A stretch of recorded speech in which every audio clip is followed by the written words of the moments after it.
ஒரு மகன் பணக்காரன், பணக்கார மகனுக்கு தந்தை இறக்கிற போது 3 அறிவுரை சொல்லுகிறாள். அதில் ஒன்று, உன்னை விட பணக்காரனிடம் நட்பு கொள்ளாதே. எப்போதுமே நாம் யாராவது அறிவுரை கொடுத்தால் அதை பரிசோதித்து பார்க்க வேண்டும் என்று நினைப்போம். இந்த மகன் நினைக்கிறான், தந்தையே இல்லை, வேறு யாரோடாவது அப்படி பணக்காரரோடு உறவு கொண்டால் என்ன? அந்த நாட்டிலேயே பணக்காரர் மன்னர் மட்டும்தான் இவனை விட.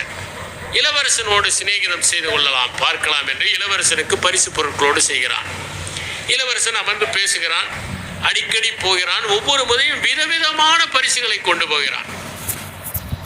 அந்த இளவரசனுக்கு ஆச்சரியம் ஏற்பட்டு விடுகிறது. இவ்வளவு பொருட்கள் கொண்டு வருகிறானே, இவன் வீடு எப்படி இருக்கும்? நான் உங்கள் வீட்டுக்கு வருகிறேன், நாளை இரவு வருகிறேன். அடுத்த நாள் இரவு போகிறான். தடபுடலான விருந்து, எல்லாவற்றையும் ரசித்துவிட்டு பரிசு பொருட்களை எல்லாம் கொடுக்கிறான். அங்கே ஒரு கிளி இருக்கிறது, மிக அழகாக பேசுகிறது, எதை சொன்னாலும் பேசுகிறது.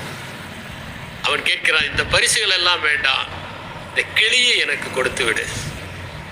திகைத்து போகிறான் அந்த பணக்கார இளைஞன். இந்த கிளியை தவிர வேறு எது வேண்டுமானாலும் கேளுங்கள், ஏனென்றால் இது கிளி இல்லை, இது என்னுடைய தோழன்.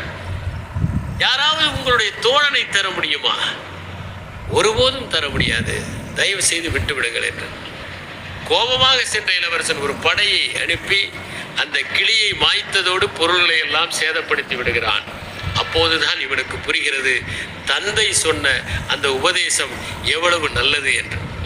நான் படித்திருக்கிறேன், சீனத்திலே ஒரு இளைஞன் தன்னுடைய நண்பர்களோடு குடிமை தேர்வுகளுக்காக செல்கிறான். உலகத்திலேயே முதல் குடிமை பணி தேர்வை அறிமுகப்படுத்தியது சீனம்தான்.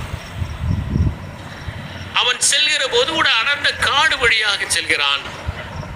கொள்ளைக்காரர்கள் சூழ்ந்து கொள்கிறார்கள், 4-5 திருடர்கள் சூழ்ந்து கொள்கிறார்கள்.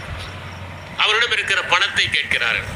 ஆனால் இந்த இளைஞனுக்கு தற்காப்பு கலை தெரியும். அதனால் இவன் அவர்களை எல்லாம் அடித்து விரட்டுகிறான். ஆனால் மற்ற நண்பர்கள் கூடயே இருக்கிறார்கள்.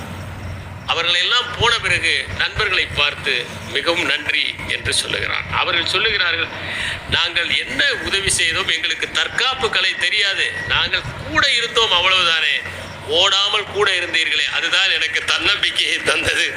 ஓடாமல் இருப்பதும் ஒரு விதமான ஒத்தாசை தான் என்று சொன்னான் அவன்.